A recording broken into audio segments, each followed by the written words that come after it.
Where there is love, they incite hate. Where there is peace, they wage war. Where there is good, they inhabit evil. Where there is truth, they tell lies. Where there is beauty, they embrace ugliness. Where there is hope, they wallow in despair. Where there is success, they aspire to failure. Where there is wealth, they live in poverty. Where there is light, they turn to darkness. Where there is freedom, they bind to slavery. Where there is life, they cling to death.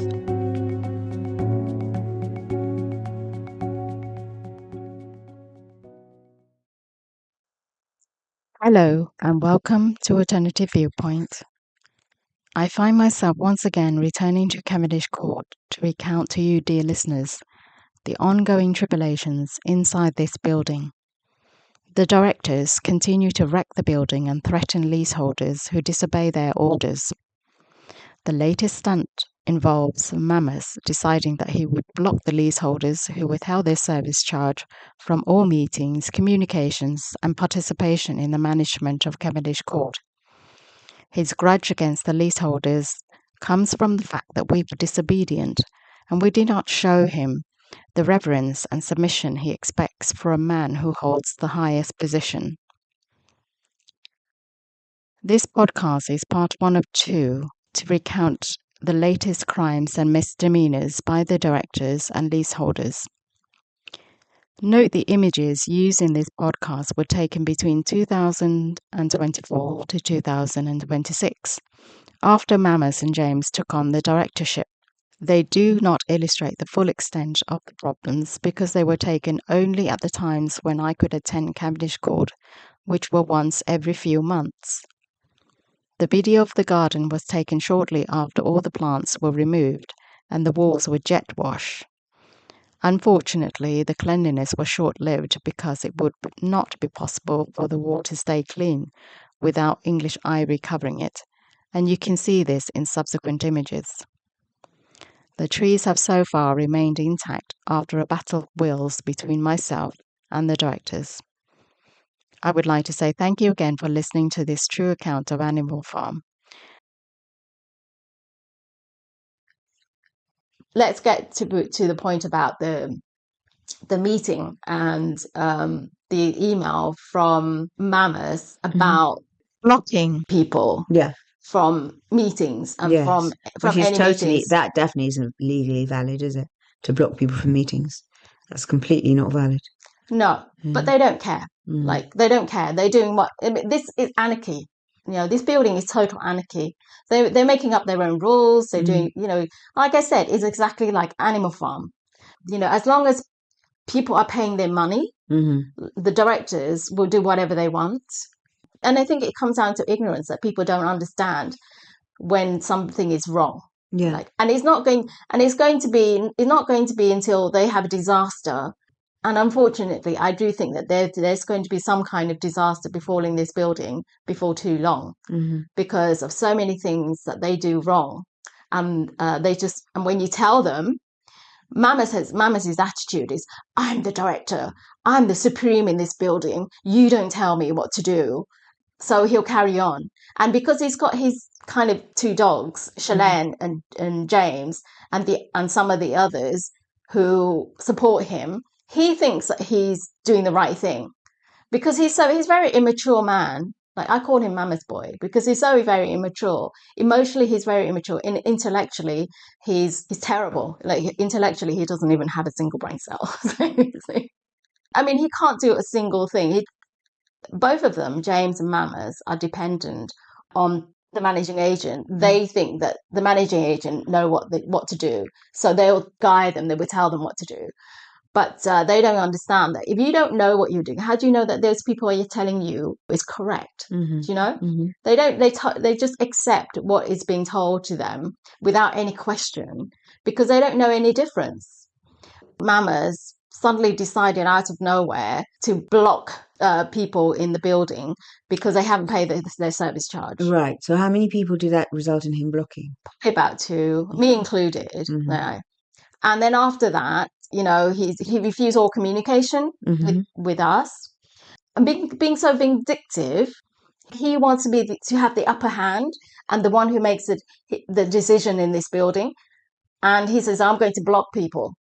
And by that, he actually made himself the guilty person. Yeah, he does. Yeah. Right. Do you understand? You're not allowed to do that. Yeah. Yeah, you're not allowed to do that, obviously. Mm-hmm. And then they organized their meeting.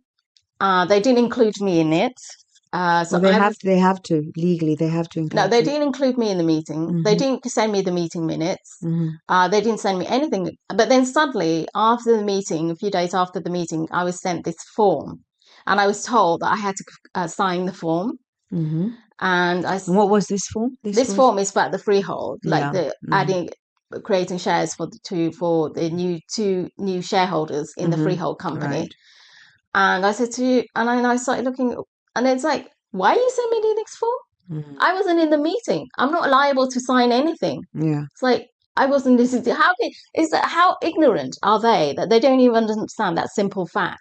These people have no obligation to you whatsoever. Exactly. But Mamas thinks because he's a director, people will obey him. Like he doesn't understand a single thing. So he got Oliver to send out that form to me. And even worse is, like I said to you, that form was totally legally void. Like it was the only thing that's legally valid for is wiping your bottom. Like it really is. It was so awful, that form. And it shows the level of utter ignorance in this building that people actually going to sign that, including Mamas himself, who in the past has said the form that I sent out, he has said it wasn't legal. And that was him being a vindictive person, his personal gripe against me, saying that what I did wasn't legal, but what George did was legal. He doesn't understand what's legal and what's not legal. He just likes people, as long as you flatter him, he'll believe anything you say. And that's the problem with people like that, with him. And then I emailed them back and I said, look, I'm not signing this. I sort of stated in my email why it wasn't valid. But it shows again what a complete mess these people have made of it. And the directors, Mamas and James, and they were still telling people, we're going to, find a way to cut down the trees because, he said in his email that our application to Lewisham Council wasn't successful, but we're going to try and way to cut down the trees. And I said to you cannot cut down the trees. I have literally said that a million times to these people that what you've done means that, you cannot do that. Okay. But he seems to think that he has the authority and that Lewisham Council will be obedient to him or something. When he still tried to apply to Lewisham Council to cut down the trees, I told him you cannot do that, and I told him I'm going to withdraw it because you're being deceitful, dishonest and deceitful. I'm going to withdraw. I need you to give me the application reference so I can go to Lewisham Council and withdraw it. And he told James, tell Prime and not to speak to Yen, not to give him the reference. Yeah. Wow. That was his attitude. Yeah, that was his attitude. Tell him not to give it to her. And Prime didn't even give me the form that I asked for that they applied. But they have a legal right to. I had to go. I had to do like a Section 22 notice to get that because they were being obedient. That's the thing. That's why Mamas is such an asshole because he is in a position where everybody is obedient to him, and he thinks, like I said to you, he thinks he's supreme, and people will do what he's. And he hates my guts because I'm the only person in this building who won't obey his commands. Yeah, like. He can't even be a director because he doesn't know what the hell he's doing. Yeah. He's like messing around with people's money. His decision to destroy the garden was a complete waste of money. All that money spent was wasted. Yeah. Now we are, we're still wasting money, right? And, and he doesn't even understand to this day, he doesn't even understand the damage he has done. And he's still trying to go ahead and like make it worse. destroy the environment, essentially. And it's taking a lot of my effort to stop him from doing it. So it was in about June 2024 that he decided to just clear the garden, to destroy everything. And that was the time when I was applying to Lewisham Council to cut down the trees. Yes. And but out of nowhere, he made that decision. He thought because he was director, he could make decisions without consultation, without consulting me. And he went ahead and destroyed all the plants. And then afterwards, he sent, and I was actually disputing with him on WhatsApp at the time, with him and James on WhatsApp at the time. I'm saying, why, in particular, why did you do that? Like, we needed those plants. Like, those plants had been there for 20 years. Yeah. Like, he didn't even know what the plants were. Some of them were vital to this, they were vital. They should never have been destroyed. And he got quite annoyed with me. And this is the text message that he sent me. He said, "Yen, that's enough now. You need to stop arguing with everything and everyone. Your opinion is not law. There is 23 others in this building, but you seem to be the only person that we all have to listen to. We have done so much so far, but having to justify everything to you is extremely tiring. If you want to carry on working with us, you need to work with us and not against us." After that, okay, that was the tactless text message. He talked about 23 people. He never consulted anybody in his decision. Mm-hmm.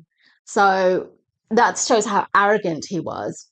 And after that, I said, and did that came just from him to you? That was just a personal message. He didn't share that. No, with it was in the everyone WhatsApp group with Shalane and James at the time. Oh, right. Yeah. Okay, I get you. Yeah. And and my decision was, okay, I mean, I don't want to work with this kind of person. After that, I just cut them off. Mm-hmm.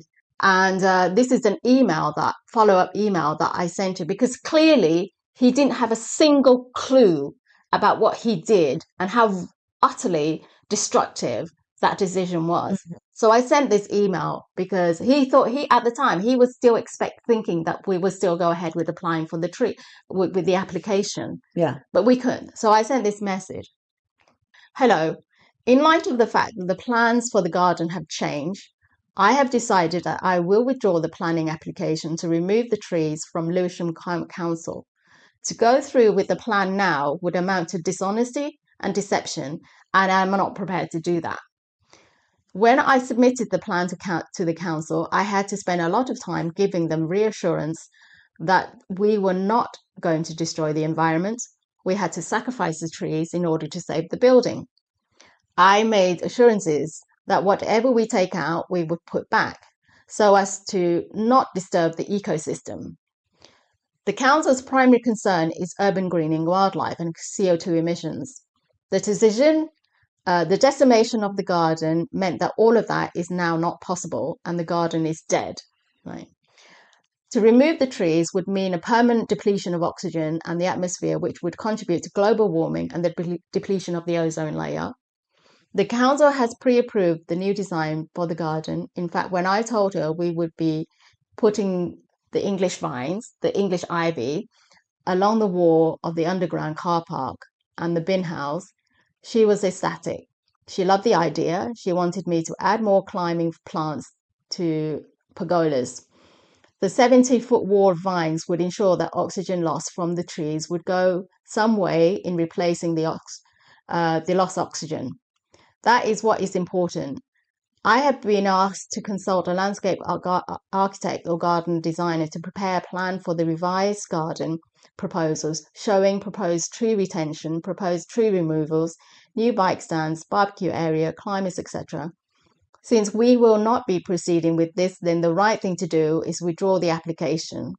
I suggest if you want to push forward with the removal of the trees, the three of you should resubmit some fresh application with your plan to the new garden to the council. However, I have to advise you that you will not be successful, as your plan would be considered environmental destruction. I have said to you, Mamas, I did not support you as director because you do not know what you are doing. And so far, you have proven me exactly right.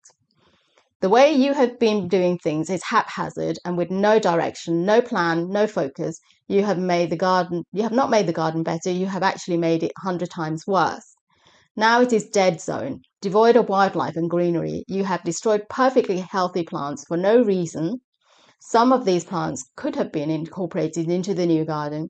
If we could not afford to replant the garden, then you should not have removed everything. It shows the lack of experience and ignorance that you do not understand the severity of what you have done. It means we cannot move any trees now because the depletion of oxygen from the atmosphere would have too great an impact on the environment. The council takes this kind of action very seriously, and if they find out, we could be fined. Your arrogance in thinking because no one has spoken out against you, it means that 23 flats support you. They don't. My tenants have been unhappy with the building for a long time. The only reason they have never complained is because they know none of it is my fault. Others stay quiet because they want to avoid conflict. Some of the things you have done, like threatening people with fake fines, was dishonest and authoritarian. And now talking about spending money painting the hallway and front door. That was the email I sent them. That shows again, like him threatening people with fake fines. That was concerning the broken lock on the door, right? So the doors, the front doors weren't locking properly. And rather than fixing the door, he sent out an email saying, if you don't lock the door, we're going to fine you. I mean, that was extortion. Yeah, well, he's got no authority to do that. So what's he going to, and also, what's he going to do with these, how can he justify doing that? And what's he going to do with the money that he's gathering in fines? Did he make any, it makes no sense at all. Yeah, but like I said to you, he thinks he owns the building and he's the master and people have to do it. And he has the authority to do that. And he didn't even understand that was extortion. That was illegal. He didn't even understand that. Yes. And the other two, James and Shalane, they didn't understand it either. No.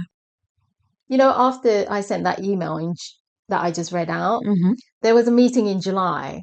And in that meeting, Shalane, she was saying about me, she was saying, oh, she didn't like the way I was talking. I would have thought that when somebody reads that email, they would immediately click that these people have done wrong, right? And she would, but in the meeting in July, she said, can we block her? She's saying they're trying to block me, like from it. But you must have already been blocked if you weren't at. No. This is in 2024. Right, after I read that. Yeah. After I sent that email. They decided that they would be able to block you, but that surely No. She was. Shalane has a gripe about me. Like she didn't like the way I speak to Mammoth. It's like she has decided that she's going to support Mammoth. Like the directors, no matter what. She won't say anything. All the decisions that they've made, she's never said anything. But when I say something, she came out and she said, can we block her? I don't understand how she can be a chartered accountant, to be honest. I don't really find her intelligent in any way because there's no way on the earth I would even support this person. And yet she is fighting for him. It's like it's strange. Well, she's not very. She isn't very intelligent. I mean, generally, these people have very bad manners, She, like Shalane and James, they are new in the building, and James already pushing his way to be a director when he's still new. He doesn't know what he's doing because he's so obsessed with being a director. And Shalane pushing her way to join the directors and start bullying and threatening people. She was, threatening to take me to court. The bad manners, the ignorance, the whole attitude of these people is something I've never seen. After he destroyed the garden, like as Mama sent me an email, said something that's typical of him. He said, nobody here expects Kew Gardens. It's like, are you serious? Like, if you have a choice, do you want to step out into your backyard and sitting in Kew Gardens, or do you want to step out, sitting, looking at that ugly space, like, and breathing in all that pollution? Like, do you know what I mean? He has no clue about how to be successful. He's so condescending. And I had planned on actually regenerating the building and in creating a kind of a visual spectacular. Like I told you, like if we had wisteria around the building, it would be beautiful. You know, people from, you know, tourists come from China to London to see the wisteria that's grown outside people's houses. Like, so those kind of things would give this building class, sophistication, and it would, and it could potentially help us generate an income that we could use to pay for the service charge, right? But I was up against the most ignorant people whose sole purpose is not to do things for other people, to help other people, but to help themselves, essentially. I mean, it was about power, status, and position. That's all Mamas and James and Brett and thing are interested in. I was so happy when I managed to buy the freehold, because I thought finally I could actually make something of it, generate maybe an income with this building. And I had planned on putting this building forward for you know, TVs and film location shoots. Of course, and so I had planned on doing that, and I actually contacted one of the companies, to one of the location companies, and I sent them a photograph of the building the way it was years ago in 2007 when I bought it, when it was still grand and magnificent, and it was still beautiful back then. And they kind of say, "Oh, can you send me more photographs?" Unfortunately, I didn't proceed after that, because I couldn't send them any photographs, the recent photographs. It was so ugly. And you know, the way the building is, because it has its own garden as well, which is very unusual for blocks of flats to have their own, which is unusual, but anyway, to have this spacious garden. You know, if they had re-landscaped the garden, they could have generated quite a good income, possibly, from it. For all of you, But they don't want that. Like, they don't want to be rich and successful. They just want to be poor and stupid and just be. So after he destroyed the garden, they abandoned it, and then they spent the money painting and decorating. Like, that money is totally wasted. And then afterwards, quite a few months later, Mama sent out like another email talking about pest proofing the building, right? And in the email, he said that there's complaints about mice in the building, and he said there's some kind of, but he thinks there's an infestation, and we need to pest proof the building. And he approached a company who told him that we're going to pest proof your building for about £22,000. It's like, the idea this company came up with was that they were going to do something. Everybody would pay to pest proof the interior of their flats, and then they would use the service charge money to pest proof the exterior of the building, so that the mice can't get in or out of the building. Essentially, what that would do was trap them inside the walls of the building. The mice would be trapped inside the walls, running around inside the walls. And I said, are you crazy? If you trap the mice inside the wall, they're going to be multiplying and running around and scratching like crazy. Like, you know, you're not pest proofing. You're actually creating a breeding. A breeding ground for mice, for rodents. But they thought it was a really good idea. And and James, like I said to you, he agreed with it. And then when I saw the emails, I could not believe it. You know, I was the one who had to shut down that idea. They even got an employee from the pest company to email everybody and tell people how beneficial this was going to be for them. I mean, it's just ridiculous. I said, so what were it was just mice they were worried about, or other things? Just they were talking about getting rid of the mice. Yeah, the reason for that was because one of the leaseholders, the residents, his name is Joe, and he's the one who's been complaining a lot about having mice in his flat. And he's like, well, That rubbish that you saw, that's outside his building, Oh yeah, right? it's going to get mice. Yeah, yeah. And there's, of course, there are going to be mice in this building. This building is a paradise for rodents. Yeah. So they're not even addressing the problem, the cause of it. No. They're just going ahead and spending a fortune, a fortune thinking they're solving it when actually spending money to make the whole thing worse. Exactly. Right? Yeah. Nobody even mentioned the state of the building to people. So I replied to the pest proof, to the guy, and I said, look, I don't agree to this because the problem is not with the problem. They're not addressing the problem. And, and I said to them, can you guarantee for me that once I spend that money that I will not have any more rodent problems, even in spite of the state of the building. And of course the guy couldn't do that. So that in the end, it was me then who had to get rid of that idea. And how much? But it would have cost everybody an awful lot of money for over £1,000 yes, each. That wouldn't have been effective. Yeah. I told you that he doesn't think.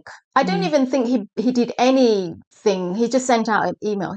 It's like when he did with the garden. He doesn't think. He just do things. The other person Joe, the one who was complaining about, he was on board with the idea. He said it was a good idea. And he sent out like a really nonsense email about how, the mice are going to damage the building by biting through the wires. I was like, Joe, have you actually looked at this building? You are surrounded by vermins. Have you even voted for the biggest vermin in the building, right? Look at the damage that is done by the directors that you voted for and the managing agent that you paid money to. It was pissed me off because he was blaming these tiny little creatures for damaging this building when they have done nothing to damage this building. You look at the photographs. None of that damage is done by any rodents. But again, it's these people, they don't take responsibility for their own attitude. They're always blaming somebody else for something else. And I think that's just awful, really awful. The problem in this building is not with the rodents. It's with the humans. If you get rid of the humans, everything would be fine. Everything. If you get rid of all these egotistical maniacs, these nasty directors, you wouldn't have a problem. Like the vermins in this building are really the humans. I'm sorry, but the things that they have done to this building is the fact that they have spent so much money over the years. Since Right to Manage, I calculated that they probably spent in the region of £600,000 in service charge to turn this building into a trailer trash. That is how much money. This is the most expensive trailer trash in the country. You know that. And it's all started from Right to Manage. That's the level of ignorance. And then throughout the years, nobody has asked, what are we paying for? Who's responsible? When there was a sewage spill around, there's been several sewage spills in the building. Again, like that Prime never cleaned that up. They just left it. They left it. I think they left raw sewage. It's raw sewage in the garden, really, where the kids were playing. Well, that's the reason why I was so angry with them and told them that they need to be sacked, because this company was so utterly deplorable that they actually didn't clean up the sewage. They left it there and they put children's lives at risk. And of course and if you look at it, the way they manage it is awful. I mean, Prime couldn't even do like a service charge demand that was actually accurate. I mean, it was full of mistakes. It was just awful. So, so because they're a professional company, they should have known better. They should have known how to manage the building. But when you're dealing with people it's like the blind leading the blind. When you're dealing with people who are so ignorant, they don't know anything, and you can tell them anything and they'll believe you. All you have to do is say, I'm the professional. It's the same with George when he went to get a solicitor to draft that form for him. And because he's so ignorant, he didn't understand that it was actually not legally correctly done. I think that they're not going to stop what they're doing. They're going to continue until they end up with a disaster. Disaster. I mean, all the things that they just do things so wrong at every turn. It's just because no one's understanding. Have you seen anything like this? Well, I've been in a co-op for an acting agency, and I think very often the people that rise to the top are people who quite enjoy the power and don't actually understand what needs to be done. So I think it's like you said, it's common. Animal Farms shows it, doesn't it? Sort of, it's more about wanting to have the power than wanting to do the right thing, perhaps. It is in true. groups, It's definitely in groups wanting in to, general. and wanting to have that. But the thing is, I find unusual is that you expect in some field, you would expect some people to be bad, to be, to be stupid. Like a few people would be that. You don't expect everybody to behave to be the same. No, You I expect think people to have enough intelligence to say, what's going on here? I I don't think think there's often people just assume people are doing the right. They don't. It takes a long time for people to realize they're being conned. I mean, you can see that in politics and everything. It takes a long time for people to realize that people are corrupt. It just makes, I'm not saying, I just think that it takes a long time for things to sink in, But but when you see the building deteriorating, Yeah, that must be horrible, yes. you And you must, think that you'd want people to band together to make it beautiful again, yeah. yeah. But it's like I said, I don't think that because maybe some of them are landlords, they don't care. So, but the tragedy is that this, the way the trees, they've been there for nearly 30 Yeah, it's a years. dreadful shame. Yeah, It's a dreadful shame, I, yeah. the And trees are so, trees can really look so beautiful. They can really help a building to look lovely, can't they? So it's such a shame that had to happen. This is what I mean as well, that they don't understand is that it takes it takes at least a couple of months to plan a garden properly. You have to plan it. Even You have longer, to take yes, into, yes. there's so many factors that you have to consider to plan a garden, to make the garden a success. Otherwise, you'll end up with the same problems that you have now, which is those gardeners who planted all these plants before. I don't think they ever gave much thought into how. If I had to go out and do a lot of research. So were they proper gardeners then, even if they didn't know what they were doing? Well, you have to do it. Most people who operate as gardeners, because I know quite a few people who are gardeners, and they've had to take, do a lot of courses and things like that. So it seems like they hadn't really understood. Well, there's a difference, you see. There's a difference. A gardener, you don't really need a lot of qualifications. But you do need to know what you're talking about. That's a difference. You really need to understand horticulture. And for that, you really have to go and do a course and, know your plants. Yeah, well, I think the people I know who are now doing gardening, they all did a course, a few years for them to. Yeah, but horticulture is different to gardening. You can do gardening; it's quite simple. It's just like mowing the lawn is gardening. Obviously you can do garden upkeep. Yeah, but in order to really be a proper gardener, I think you need to. Well, when I was looking at gardeners, I found that there was quite a lot of people who called themselves gardeners, but they weren't horticulturists, right? So that was the difference, and that is actually more difficult to find. Yeah, I should imagine it would be. Yeah, yeah, because it requires much more qualifications. And I had to, like I say, when I was, all those plants that he destroyed in the garden, that gardener, she didn't think a thing before. She just obeyed the director, and she just destroyed it. So, and they're still destroying the English ivy, right? Every few months, when the English ivy starts to grow, that the gardener simply destroy it. And I said, I'm not paying for that. That English ivy was essential to the garden, and it was planted there purposefully by somebody with the intention that this wall has problems. Yeah, like it has excessive water flowing from the patio above, growing, and that's what's leaving a lot of black moss, and that was actually flowing down into the wall and making it look ugly. And then there was, there's a bit of, I think somebody tried to paint the wall and didn't paint it, so it was abandoned. And there's also the patio wasn't completed properly, so it was used to hide the ugliness of this wall, but it's also protecting it from the excessive water layers, right?